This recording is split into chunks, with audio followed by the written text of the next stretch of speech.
Savez-vous quel est le véritable point commun de toutes les personnes qui réussissent? Ce n'est pas leur intelligence ni leur carnet d'adresses, ni même leur chance, c'est quelque chose de bien plus subtil, de bien plus puissant, leur capacité à cultiver le silence intérieur. Imaginez un instant un espace mental clair, débarrassé du chaos permanent, un lieu où les décisions deviennent évidentes, où l'énergie circule sans blocage. Cet espace, c'est le silence intérieur. Ce n'est pas un luxe, c'est une arme stratégique. Et aujourd'hui, je vais vous montrer comment l'activer. Bonjour et bienvenue sur Mindflow Vision. Ici, notre mission est de vous apporter clarté, structure et transformation. Si vous avez l'impression de naviguer dans un brouillard mental, si vous voulez retrouver votre calme et votre puissance pour avancer avec intention, alors vous êtes au bon endroit. Chaque vidéo est conçue pour vous faire évoluer, pas pour vous distraire. Alors, si ce n'est pas déjà fait, abonnez-vous et activez la cloche pour ne rien manquer. Entrons directement dans le vif du sujet. Qu'est-ce que le silence intérieur, concrètement? Beaucoup de gens confondent le silence intérieur avec l'absence totale de pensée. Ils s'imaginent une sorte de vide mental, un état presque méditatif inaccessible au commun des mortels. Mais c'est une idée fausse. Le silence intérieur, ce n'est pas l'arrêt des pensées. C'est la fin du bruit. C'est la capacité à ne plus être l'esclave de son propre esprit. 7. Créer un espace où vous pouvez observer vos pensées sans vous y identifier, sans vous laisser emporter par le tourbillon. Pensez à un lac, quand la surface est agitée par le vent, on ne voit rien sous la surface. Le silence intérieur, c'est quand le vent se calme, que l'eau devient limpide et que vous pouvez voir le fond avec une clarté parfaite. Ce fond, ce sont vos intuitions, vos véritables priorités, vos solutions créatives. Alors pourquoi ce silence est-il si indispensable pour réussir sans s'épuiser?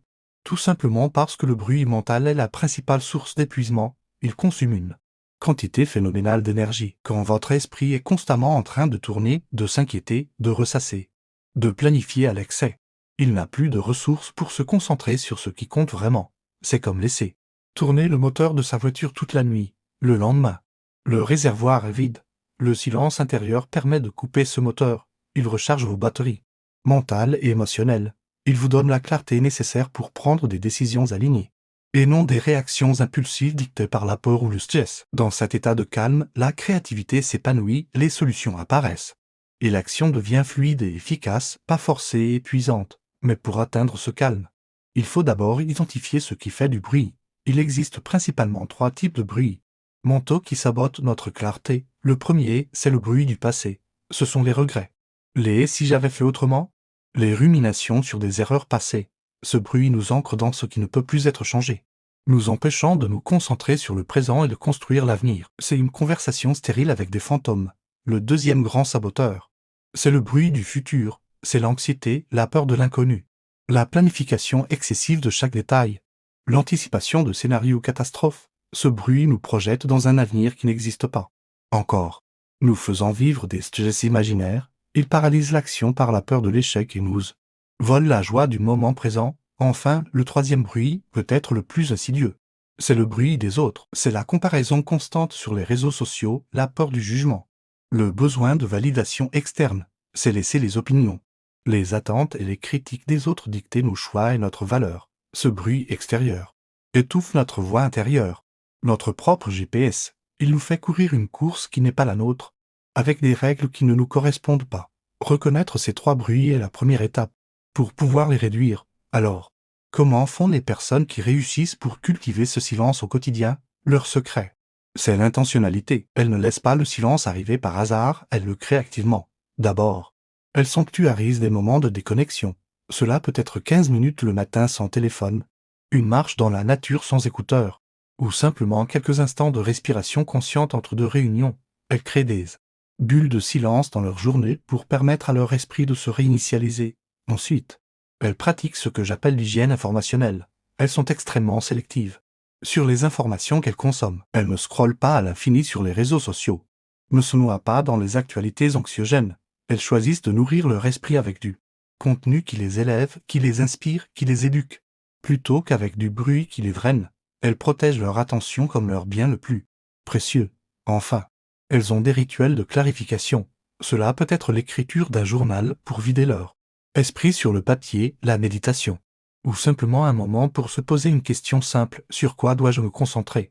Maintenant, ces rituels leur permettent de trier leurs pensées, de séparer le signal du bruit, et de retrouver leur axe. Ce ne sont pas des pratiques complexes, mais leur force réside dans leur régularité. Maintenant, je veux vous donner une méthode simple pour commencer à créer votre propre espace intérieur. Je l'appelle la méthode du conteneur mental. L'idée est simple, votre esprit n'est pas une poubelle, vous n'êtes pas obligé de garder toutes les pensées qui y entrent. La prochaine fois que vous sentez le bruit monter, une inquiétude, une rumination, une tâche à ne pas oublier, au lieu de la laisser tourner en boucle, mettez-la dans un conteneur externe. Prenez un carnet, une application de notes, et écrivez-la. Le simple fait de l'écrire envoie un message à votre cerveau, c'est noté. C'est en sécurité. Tu n'as plus besoin de t'en préoccuper maintenant. Vous pouvez même créer différentes listes. Inquiétudes à examiner plus tard, idées à creuser. Choses à faire. Cela libère un espace mental incroyable. Votre esprit passe du statut d'entrepôt chaotique à celui de bureau de travail clair et organisé. Essayez-le pendant une journée. Chaque fois qu'une pensée parasite arrive, capturez-la et mettez-la dans votre conteneur. Vous serez surpris du calme que cela peut générer. Pour aller plus loin, voici quelques pratiques concrètes pour retrouver votre calme, votre vision et votre énergie. La première est la respiration carrée. C'est un outil puissant pour calmer instantanément le système nerveux. Inspirez pendant 4 secondes, retenez votre souffle pendant 4 secondes, expirez pendant 4 secondes.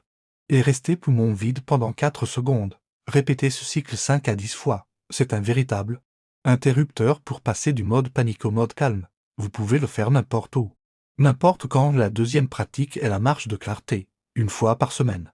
Prévoyez une marche de 20 à 30 minutes, seule et sans aucune distraction.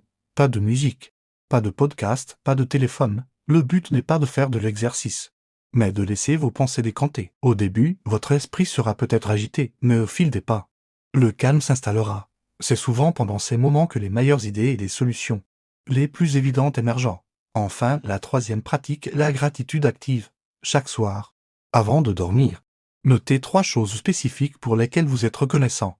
Pas des choses générales, comme la santé, mais des détails précis, le sourire de cette personne dans la rue, le goût de mon café ce matin, avoir résolu ce petit problème au travail. Cette pratique déplace votre focus du manque et du bruit vers l'abondance et le positif. C'est un entraînement pour votre cerveau à voir ce qui va bien, ce qui réduit naturellement l'anxiété et les ruminations. Le silence intérieur n'est pas une destination finale. C'est une pratique continue. C'est un muscle qui se renforce avec l'entraînement. Ne visez pas la perfection. Visez le progrès. Chaque minute de silence que vous vous accordez est un investissement dans votre clarté, votre énergie et votre réussite. C'est en cultivant cet espace que vous retrouverez votre puissance intérieure et que vous avancerez avec fluidité et intention vers vos objectifs. Merci d'avoir regardé cette vidéo jusqu'au bout. J'espère qu'elle vous a apporté de la valeur et des outils concrets pour commencer à cultiver votre propre silence intérieur. Dites-moi dans les commentaires quelles pratiques vous allez essayer en premier. Votre expérience peut inspirer d'autres personnes. N'oubliez pas de vous abonner à Mindflow Vision pour plus de contenu destiné à transformer votre esprit et votre vie. On se retrouve très vite pour la prochaine vidéo. D'ici là, prenez soin de votre espace intérieur.